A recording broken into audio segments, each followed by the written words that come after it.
আর একটা দোয়া শিখাই দেই, ইনশাআল্লাহ এই দোয়া করলে রিজিক তো বাড়বেই ইনশাআল্লাহ, আপনার যত ঋণ আছে ইনশাআল্লাহ আল্লাহ পাক শোধ করে দিবে। বিশ্বাস করলেন না? এই দোয়া শিখাই দিচ্ছি, এজন্য আমাকে হাদিয়া দেওয়া দরকার, স্পেশালি আমাকে এখন হাদিয়া দেওয়া দরকার। একটা গুরুত্বপূর্ণ দোয়া শিখাই দিচ্ছি। আলী রাদিয়াল্লাহু আনহু বলেছেন, কোনো ব্যক্তির যদি পাহাড়ের সমানও ঋণ থাকে, এই দোয়া যদি আমল করে আল্লাহ পাক ওই ঋণও শোধ করে দিবেন ইনশাআল্লাহ। ঋণ কেমন জানেন? ওই যে এখন মানুষ ঋণ নিচ্ছে 1 কোটি টাকা ব্যাংক থেকে, 2 কোটি টাকা ব্যাংক থেকে, হ্যাঁ, কত বছর, 10 বছরের জন্য, 20 বছরের জন্য বাড়ি করছে, তাই না? তার ধারণা এমন যে সে মারা গেলে তার ঋণটা কেউ না কেউ শোধ করে দিবেই দিবে, তাই তো? আর আল্লাহর রসুল কি বলছেন দেখেন, একজন মারা গেছেন, নবী সাল্লাল্লাহু আলাইহি ওয়াসাল্লামের সময় একজন মারা গেছেন। তো নবী করিম সাল্লাল্লাহু আলাইহি ওয়াসাল্লাম বলছেন, এই ব্যক্তির কি কোনো ঋণ আছে? একজন সাহাবী বলেন, হ্যাঁ ইয়া রাসূলুল্লাহ, তো ঋণ আছে। নবীজি বললেন, তোমরা ওর জানাজা পড়ো, আমাকে ডেকো না। তোমরা ওর জানাজা পড়ে নাও, আমি জানাজা পড়তে চাচ্ছি না। আমি এখন কেমন করে আপনাকে বুঝাবো ঋণ কত ভয়ঙ্কর জিনিস। আপনি যে ব্যাংক থেকে 3-4 কোটি টাকার লোন নিয়ে রাখছেন, লাখ লাখ টাকা লোন নিয়ে বসে আছেন, দিব্যি সুখে বসে আছেন, এমন চিন্তায় যে আপনার মৌত হবে না। আর নবী সাল্লাল্লাহু আলাইহি ওয়াসাল্লামের সময়ে একজন মারা যাচ্ছেন, তিনি বলছেন তোমরা জানাজা পড়ে নাও, আমি জানাজা পড়তে চাচ্ছি না। মানে ঋণগ্রস্ত ব্যক্তির জানাজাও তিনি পড়তেন না। তারপরে একজন এসে বললেন, ইয়া রাসূলুল্লাহ, আমি তার ঋণ শোধ করে দিব, তার যা ঋণ আছে আমি শোধ করে দিব। তখন নবী এসে জানাজা পড়লেন সাল্লাল্লাহু আলাইহি ওয়াসাল্লাম। তা আপনার এই কোটি কোটি টাকা ঋণ শোধ করার লোক তো রেডি আছে নাকি? আছে না? সমস্যা নেই, আপনার জানাজা পড়া হবে। কারণ হুজুরকে আপনি 5,000 টাকা দিবেন, হুজুর জানাজা পড়াই দিবে, কোনো সমস্যা নেই। তারপরে আপনার মিলাদও হবে, আপনার একটা বড়সড় দোয়াও হবে ইনশাআল্লাহ। কিন্তু আল্লাহ পাক বলেছেন যে শহীদ, আল্লাহর পথে যুদ্ধ করে শহীদ হয়েছে, এই ব্যক্তির আত্মাও ঝুলে থাকে যতক্ষণ পর্যন্ত না তার ঋণটা শোধ করা হয়। এবার বলেন আমি কি বুঝাবো আপনাকে? আর কিছু বলতে হবে?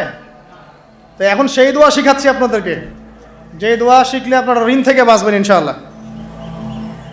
কত দিবেন বলেন? আচ্ছা, হ্যাঁ, এই তো, শুকরিয়া। দোয়া করবেন যেন আল্লাহ পাকের দিনটাকে আল্লাহর জমিনে প্রতিষ্ঠা করতে পারে। আমার সাথে বলেন, দোয়াটা হচ্ছে আল্লাহুম্মা ইকফিনি বিহালালিকা আন হারামিকা ওয়া আগনিনি বিফদলিকা আম্মান সিওয়াকা। এই দোয়াটা ছোট না, এটা মুখস্থ করবেন, সেজদায় পড়বেন, নামাজের সেজদায় পড়বেন, আত্তাহিয়াতু দরুদ শেষ তারপরে পড়বেন, নামাজ শেষে হাত তুলে করবেন, যখন তখন শেষ রাতটা করবেন। ইনশাআল্লাহ দেখবেন আপনার ঋণ বলতে কিছু থাকবে না ইনশাআল্লাহ। যদি থাকেও, বড় কোনো ঋণ থাকেও, আল্লাহ পাক অন্য কোনো মাধ্যমে এটা শোধ করার ব্যবস্থা করে দিবেন ইনশাআল্লাহ। ইনশাআল্লাহ। যে দারিদ্রতা দূর করতে চান, সচ্ছলতা চান, কয়েকটা কাজ করেন। এই যে বললাম, 1 নাম্বার সূরাতুল ওয়াকিয়া তেলাওয়াত করেন, 5 ওয়াক্ত নামাজ জামাতে পড়েন, ডেইলি কিছু সময়ের জন্য কোরআন তেলাওয়াত করেন, আর আল্লাহর কাছে রিজিক চান, জিকির বেশি বাড়ায় দেন। পারবেন না ইনশাআল্লাহ? আমার জীবনে এমন ঘটনাও ঘটেছে, এটা এখন গল্পটা মনে পড়ে গেল তাই বলছি, যে 1,20,000 টাকা ঋণ আছে আমার, শোধ করার কোনো অপশন নাই। আমার কাছে, আমার চোখে ধরা পড়ছে না যে 1,20,000 টাকা আমি কেমনে দিব। কি হলো, হঠাৎ করে আমরা একটা সার্কুলার দেখলাম যে সারা বাংলাদেশে ইসলামিক ট্যালেন্ট খোঁজা হচ্ছে। 2000, এটা মনে হয় 17 কি 18 সালের কথা, হ্যাঁ 18 না, আচ্ছা 18। তো হ্যাঁ, আলোকিতকে। তো এখন আমার ওয়াইফ বলছেন যে আপনি এটাতে অ্যাপ্লাই করেন। তো আমি অ্যাপ্লাই করবো, এটা তো আলেম ওলামাদের প্ল্যাটফর্ম, আমি এখানে জেনারেল থেকে আসা মানুষ কেমন করে কি। তো সে বলছেন না, আপনি পারবেন ইনশাআল্লাহ, আপনি পড়াশোনা করেন, ইনশাআল্লাহ পারবেন। তো আমি দেখছি আগে প্রাইস কি আছে, কষ্ট তো করবো, আগে দেখি পুরস্কারটা কি। তো পুরস্কারটা দেখছি যে একটা ওমরা করাবে। ওমরা করা তো যে কারোর জন্য একটা মানে স্বপ্নের ব্যাপার না, ওমরা করা তো সবাই আমরা খুব পছন্দ করি। আল্লাহ পাক আমাদেরকে বেশি বেশি ওমরা করার তৌফিক দেখ। আর লেখা আছে যে ফার্স্ট প্রাইজ 3 লাখ টাকা, second prize 2 lakh, third prize হচ্ছে 1 লাখ টাকা। তো সেটা আচ্ছা ঠিক আছে। তখন আমি একটা জবও করি, আমি কিন্তু চাকরিও করেছি এক সময়। তো এখন জব ছেড়ে দিলাম, জবে থাকলে আমার এখন পড়াশোনা হবে না। তারপর টানা 4 কি 5 মাস দৈনিক 10 থেকে 12 ঘন্টা করে পড়েছি। টানা 4 থেকে 5 মাস দৈনিক 10 থেকে 12 ঘন্টা, নাওয়া খাওয়া সব ওখানেই। আর যতটা সহজ মনে করছেন আসলে কিন্তু প্রতিযোগিতা অত সহজ নয়। আসলে যে কোনো জায়গা থেকে প্রশ্ন আসতে পারে, আকিদা, সিরাত, ইতিহাস, এটা ওইটা অনেক টপিক, প্রায় 36টা বিভাগ আছে। তো আলহামদুলিল্লাহ কীভাবে জানি আস্তে আস্তে উঠতে পারলাম। গিয়ে দেখলাম যে হ্যাঁ, টিভি রাউন্ডে চলে গেছি। আমি তেমন কিছুই করি নাই, আমি শুধু পরিশ্রম করেছি, আল্লাহর কাছে বেশি থেকে বেশি দোয়া করেছি যে আল্লাহ আমার ঋণ আছে, ঋণ শোধ করতে হবে একটা। এবং আমি চাচ্ছি যে এই প্রোগ্রামের মধ্য দিয়ে দিনের একটা বড় সার্কেল পাওয়া যায়, দিনী প্ল্যাটফর্ম পাওয়া যায়। তো আলহামদুলিল্লাহ আল্লাহ পাকের ইচ্ছায় সেখানে একটা ভালো রেজাল্ট হলো এবং সেখানে ওমরাও করা হলো আলহামদুলিল্লাহ। এবং ক্যাশ তারা খুব তাড়াতাড়ি দিয়ে দিয়েছে। আমি পুরো ক্যাশটা আগে পেয়েই আগে ঋণটা শোধ। এখন এই সময় কিন্তু আমি দোয়াটা করেছি, আল্লাহুম্মা কফিনি বিহালালিকা আন হারামিক ওয়া আগনিনি বিফদলিকা আম্মান সিওয়াক। দেখেন, আমি কিন্তু জানতামও না এমন কোনো প্রতিযোগিতা হবে, আমি সেখানে পার্টিসিপেট করব, ওই ওসিলায় ওমরা করব, ওই ওসিলায় আবার ঋণও শোধ হবে, আমার কিন্তু মাথায় ছিল না। এটাই হচ্ছে আল্লাহ পাকের সেই আয়াত, ওয়া মান ইয়াত্তাকিল্লাহ ইয়াজআল লাহু মাখরাজা। আল্লাহ পাককে যে ভয় করবে আল্লাহ পাক তার জন্য রাস্তা খুলে দিবেন ইনশাআল্লাহ। ওয়া ইয়ারযুকুহু মিন হাইসু লা ইয়াহতাসিব, এবং এমন উৎস থেকে আল্লাহ পাক রিজিক দিবেন যেটা সে কল্পনাও করতে পারে না। এটা আল্লাহ পাক তাওয়াক্কুল রাখেন। জাস্ট ওই ইসমাঈল আলাইহিস সালামের মায়ের মতো হাজরা আলাইহিস সালাম ইব্রাহিম আলাইহিস সালামকে বলছেন, আপনি আমাকে এখানে ছেড়ে যাচ্ছেন কি জন্যে? ইব্রাহিম বলছেন আল্লাহর আদেশে। তখন তিনি বলছেন তাহলে আল্লাহ আমাকে ফেলে দিবেন ইনশাআল্লাহ। সেই মায়ের গর্ভ থেকে ইসমাইলের মতো সন্তানের জন্ম হলো, যেই সন্তানকে বাবা বলছে যে আমি তোমাকে জবাই করছি, স্বপ্নে দেখেছি, ফানজুর মাদা তারা, তোমার রায় কি? সে বলছে ইয়া আবাতি ফাআল মা তুমার, আপনাকে যে আদেশ করা হয়েছে আপনি সেটাই করেন। সাতাজিদুনি ইনশাআল্লাহু মিনাস সাবিরিন, ইনশাআল্লাহ আপনি আমাকে ধৈর্যশীল পাবেন। দেখেন কোন মায়ের গর্ভ থেকে কোন সন্তান। তাকে কি বাবা মানুষ করেছিলেন? না, তাকে তার মা মানুষ করেছেন। তো ওই রকম তাওয়াক্কুলকারিনী হাজরা আলাইহিস সালামের মতো মা যদি ঘরে ঘরে থাকে, বোন আর স্ত্রী ঘরে ঘরে থাকে, তখন ইসমাইলি প্রজন্ম আসবে ইনশাআল্লাহ। আর আমাদের মতো এই যে এখন দেখছেন না কি হচ্ছে, মারামারি, কাপড় খোলা, কাপড় ছোট, ব্লাউজ সারা সারি, কি চলছে মাশাআল্লাহ। মানে কি যে চলছে ভাই জগতে এখন, বলতেও গা গিনগিন করে, ভাবতেও গা গিনগিন করে। কিছু কিছু নসিহত করব, এটাতেও মন থেকে একটা বাধা চলে আসে যে আসলে কি করব, কি বলবো। মানে একটা বিষয় থাকে না যে পরিস্থিতি এমন খারাপ যে কথা বলার ভাষ্য থাকে না এমন একটা, যে আপনি হতবাক হয়ে গেছেন, বাকরুদ্ধ, যা কি বলবেন। এখন এই বাকরুদ্ধ হওয়ার সময় চলতেছে, বাকরুদ্ধ হওয়ার সময়, মানে বলার আর কি নাই, কিছু নাই, কি বলবেন। আস্তে আস্তে কাপড় খুলতে খুলতে খুলতে খুলতে খুলতে খুলতে এখন বিকিনি পরে ঘুরতে চায়। এন্ড বলে যে কয়দিন পর বিকিনি পরেই ঘুরবে। দেখেন, মানে ওরা চায় যে পশ্চিমারা যেমনে চলে অমনেই চলুক সবাই। ওটা কি লজ্জাশীলতার পরিচয় হলো? আশ্চর্য একটা বিষয়। মানুষকে দেখেন, মেয়েরা কলেজে পড়তে গিয়ে মেয়েরা কি করতেছে এখন দেখেন, কলেজে পড়তে গিয়ে মেয়েরা কি করতেছে দেখেন। আর আপনি আপনার মেয়েকে কলেজে ওখানে পড়তে পাঠাচ্ছেন, ওখানে হোস্টেলে রাখছেন, যেখানে একটা মেয়েকে নবী সাল্লাল্লাহু আলাইহি ওয়াসাল্লাম মাহরাম ছাড়া সফর করতে নিষেধ করছেন, সেখানে আপনি আপনার মেয়েকে কোন শিক্ষায় শিক্ষিত করার জন্য রাতের পর রাত সেখানে কাটাচ্ছেন? আর তারা নিজেরাই বলছে যে মেয়েদেরকে ফোর্সফুলি যৌন কাজে বাধ্য করা হচ্ছে। মানে ইজ্জত চলে যায়। যাক ভাই, আমার সার্টিফিকেট চাই, বিষয়টার নাকি ইজ্জত যাক, কতজন আমার সাথে কি করে করুক, বাট আমার একটা সার্টিফিকেট চাই, একটা অনার্সের, একটা মাস্টার্সের সার্টিফিকেট চাই। এটা দিয়ে আমি বিসিএস ক্যাডার হব, এটা দিয়ে আমি প্রাইমারি স্কুলের টিচার হব, এটা দিয়ে আমি জাতি গঠন করবো নাকি। পরে এরাই তো আপনার ঘরে বউ হিসেবে আসবে, মানে আপনার কি অবস্থা হবে চিন্তা করেন এখন। তা আমরা আসলে ভাই কোথায় আছি এখন? আল্লাহ পাক আমাদেরকে বোধোদয় দান করুক, দোয়া করি। তবে একটা হাদিস না বললে আমি এখান থেকে সরতে পারতেছি না। এই কথাই নবী সাল্লাল্লাহু আলাইহি ওয়াসাল্লাম বলেছেন, হুবাহু এই কথাই, একদম এটাই, যে ফিতনা ধেয়ে আসছে, লা ইলাহা ইল্লাল্লাহ, ফিতনা ধেয়ে আসছে।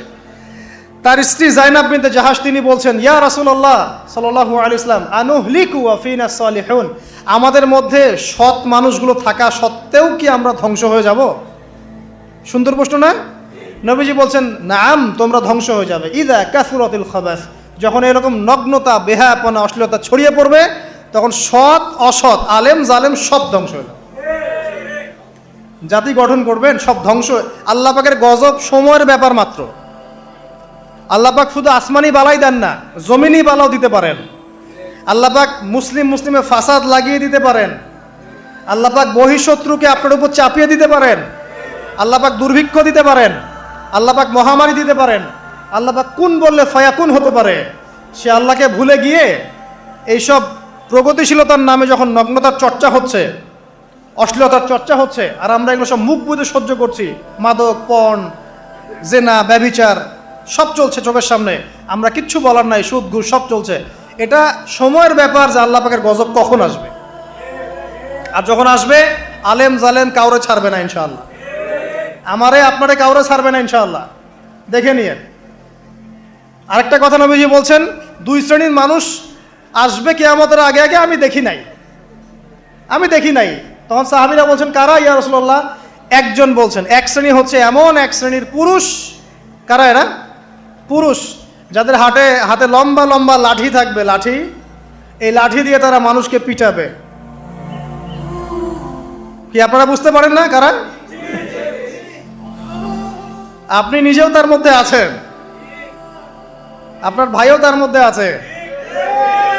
আপনি এবং আপনার ভাই দুজনেই এই কাজ করছেন, ভাইয়ে ভাই মারামারি করছেন, সবার হাতেই লাঠি আছে না? আছে। অথচ উভয় মুসলিম। আর একজন মুসলিম যখন আরেকজন মুসলিমের এগেনস্টে যুদ্ধ করতে যায় বা এরকম মারামারি করতে যায় না, যে মরবে আর যে মারবে উভয়ই অপরাধী, উভয় অপরাধী। হাদিস রিয়াদুস সালেহিন বইয়ের মধ্যেও আছে, দেখে নিয়ে। তারপরে দ্বিতীয় শ্রেণী হচ্ছে, নবীজি বলছেন নিসাউন, এক শ্রেণীর মহিলা আসবে, আমি দেখি নাই।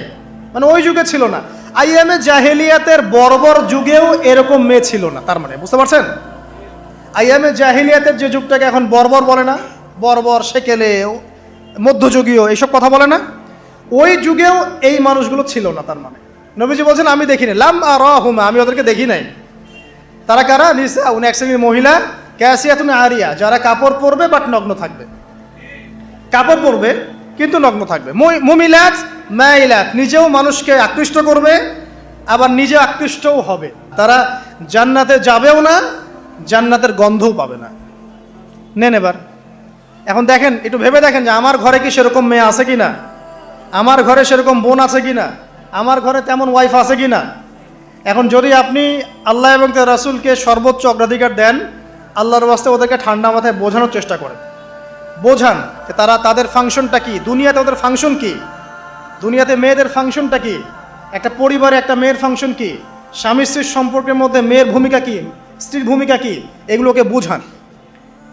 তবে হ্যাঁ, এক শ্রেণীকে আপনি বুঝিয়ে কুল পাবেন না, পরিস্থিতি বোঝেন।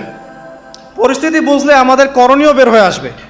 করণীয় আমি অনেক দিন বলেছি, জ্ঞান অর্জনের কোনো বিকল্প নাই, জ্ঞান অনুযায়ী আমলের কোনো বিকল্প নাই, আদর্শ পরিবার গড়ার কোনো বিকল্প নাই, পরিবারে মেয়েদেরকে পর্দায় রাখার কোনো বিকল্প আছে? নাই।